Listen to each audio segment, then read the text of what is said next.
wabarakatuh. Perkenalkan, nama saya Karina Mustika Arsari. Saya dari Farmasi 6A. Di sini saya akan menjelaskan mengenai Alzheimer. Alzheimer merupakan bentuk penyakit demensia yang paling umum dan prevalensi Alzheimer meningkat setiap dekade kehidupan. Kejadian Alzheimer 60% sampai 80% kasus. 5,47 juta orang dewasa terkena Alzheimer. Orang berusia 65 tahun dan lebih tua dari itu juga terkena Alzheimer. 4% kasus terjadi pada orang yang lebih muda. Kelangsungan hidup setelah didiagnosis biasanya 4-8 tahun atau mungkin sampai 20 tahun. Lalu etiologinya ada genetik, penurunan kapasitas cadangan otak, cedera kepala, sindrom Down, depresi, gangguan kognitif ringan, dan faktor-faktor risiko penyakit vaskular. Seperti itu. Lalu ada patofisiologi. Yang pertama, hipotesis kaskade amiloid. Plak amiloid atau protofibril adalah lesi ekstraseluler yang ditemukan di otak dan pembuluh darah serebral yang sebagian besar terdiri dari peptida alfa beta.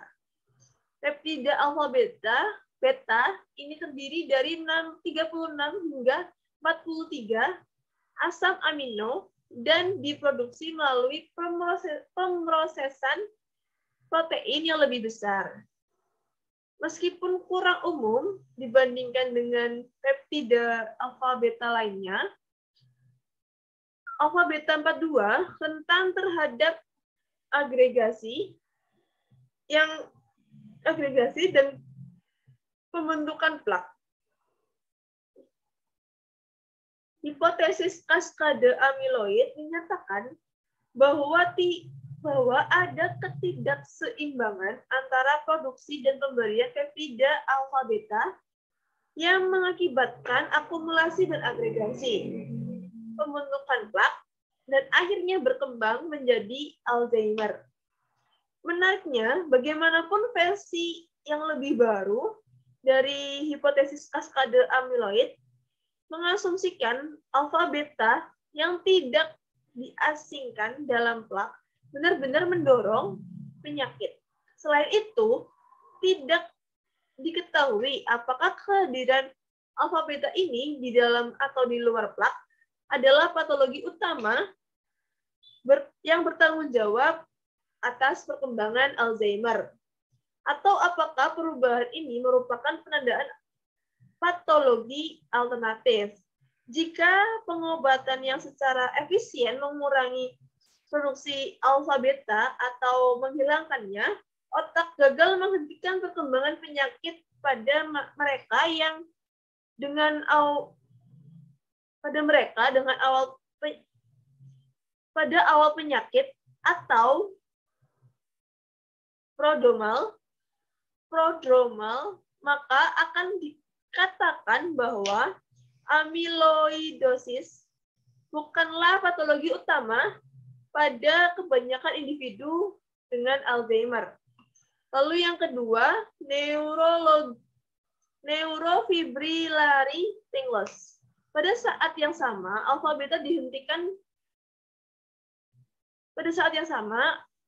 beta diidentifikasikan di plak.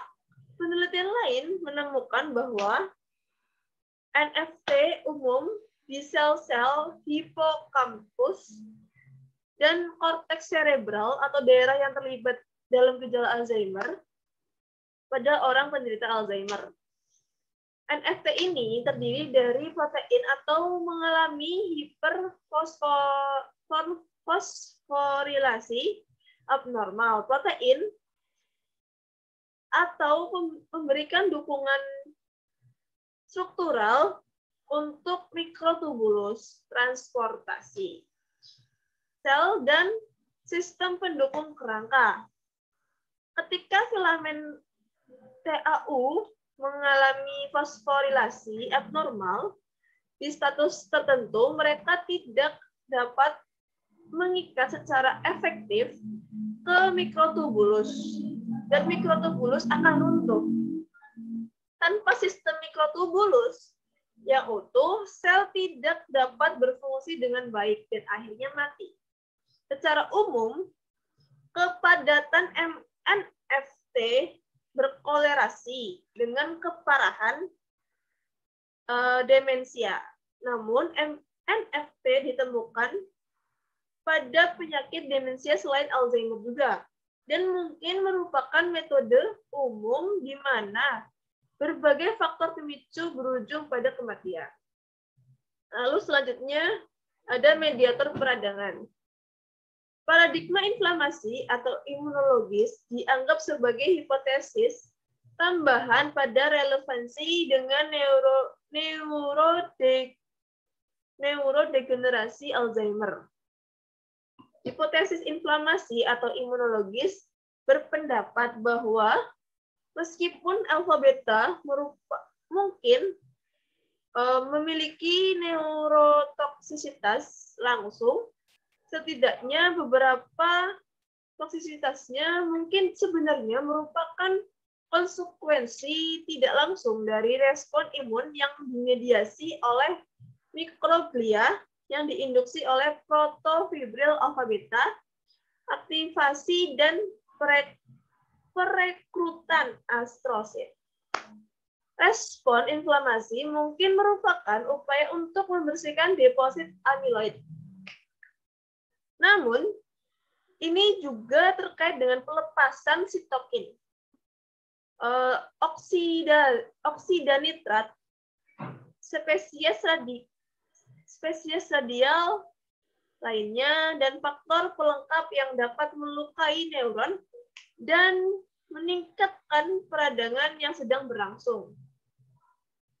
Memang tidak beberapa sitokin dan kemokin meningkat di otak Alzheimer dan gen proinflamasi tertentu. Polimorfisme dilaporkan berhubungan dengan Alzheimer. Tuh. Lalu yang selanjutnya hipotesis kolinergik. Beberapa jalur saraf hancur pada Alzheimer dan kerusakan saraf dapat dilihat dalam hubungannya dengan struktur plak. Disfungsi yang meluas atau degenerasi menghasilkan berbagai defisit neurotransmitter. Dengan kelainan kolinergik yang menjadi salah satu yang paling menonjol. Hilangnya kolinergik, aktivitas berkolerasi dengan keparahan Alzheimer. Pada tahap akhir Alzheimer, jumlah neuron kolinergik akan berkurang dan ada hilangnya reseptor nikotinik di hipokampus dan korteks. Reseptor nikotinat presinaptik mengontrol pelepasan asetilkolin maksud saya, serta neurotransmitter lain yang penting untuk memori dan suasana hati termasuk glutamat, serotonin, dan norepinefrin. Ada kelainan neurotransmitter lainnya. Meskipun sistem kolinergik setelah mendapat perhatian khusus dalam penelitian farmasi Alzheimer, defisit juga ada di jalur saraf lainnya. Misalnya neuron serotogenik dari inti rape dan sel noradrenergik, lokus serulus hilang, sementara aktivitas monoamin oksidase tipe B meningkat. Monoamin oksidase tipe B ditemukan terutama di otak dan di trombosit yang bertanggung jawab bertanggung jawab untuk memetabolisme dopamin. Selain itu, kelainan muncul di jalur glutamat korteks dan struktur limbik, di mana hilangnya neuron mengarah ke fokus pada model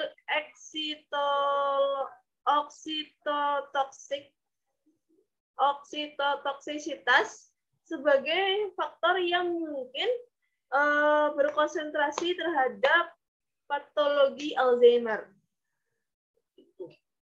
Lalu, yang selanjutnya penyakit pembuluh darah otak dan kolesterol yang tinggi. Lalu ada juga mekanisme yang lainnya. Selanjutnya, diagnosa dibagi menjadi 2 tes. Yang pertama tes laboratorium dan yang kedua tes diagnostik lainnya. Untuk tes laboratorium yang pertama, defisiensi vitamin B12 dengan pengujian vitamin B12 pada serum. Lalu yang kedua, hipotiroidisme dan hipertiroidisme dengan tes fungsi tiroid. Lalu yang ketiga, anemia dan infeksi dengan jumlah sel darah lengkap. Lalu yang terakhir ada kelainan elektrolit dan gula serta disfungsi ginjal dan hati dengan panel metabolik yang komprehensif. Selanjutnya ada juga sifilis dengan tes reagen plasma cepat dan HIV dengan tes HIV. Lalu untuk tes diagnostik lainnya ada pemindaian computed tomografi atau CT scan dan magnetic resonance imaging atau MRI. Lalu untuk pengobatannya terbagi menjadi 3. Yang pertama pengobatan non-farmakologis, yang kedua terapi farmakologis, yang ketiga ada gejala neuropsikiatri. Untuk terapi non-farmakologis terbagi menjadi 2, yaitu teknik manajemen stres dan kelompok pendukung. Kelompok pendukung ini terdiri dari orang-orang terdekat, terutama keluarga. Lalu untuk terapi farmakologisnya terbagi menjadi beberapa kelompok. Yang pertama penghambat kolinesterase. Obat-obat yang bisa digunakan yaitu sakrin, donepezil, rivastigmine, galantamin. Lalu untuk terapi antiglutamatergik yang biasa digunakan adalah memantin. Untuk terapi kombinasinya memantin dikombinasikan dengan donepezil. Lalu untuk gejala neuropsikiatri dibagi menjadi beberapa kelompok juga. Yang pertama penggabungan atau terapi kombinasi antara penghambat kolinesterase dan memantin. Lalu yang kedua ada antidepresan. Obat yang saya digunakan ada 2, yaitu sertralin dan citalopram. Lalu ada antipsikotik. Yang pertama aripiprazol, yang kedua ada risperidon, ada olanzapin dan quetiapin. Lalu ada terapi miscellaneous. Yang pertama ada benzodiazepin dan yang kedua antikonvulsan. Obat-obat yang digunakan sebagai antikonvulsan berupa carbamazepin, lamotrigin, gabapentin dan pregabalin. Untuk evaluasi hasil terapeutiknya berupa status kognitif, kinerja fungsional, suasana hati, dan perilaku, dan ini semua akan dievaluasi oleh dokter secara langsung pada pasien. Sekian yang dapat saya sampaikan. Kurang lebihnya saya mohon maaf. Terima kasih. Wassalamualaikum warahmatullahi wabarakatuh.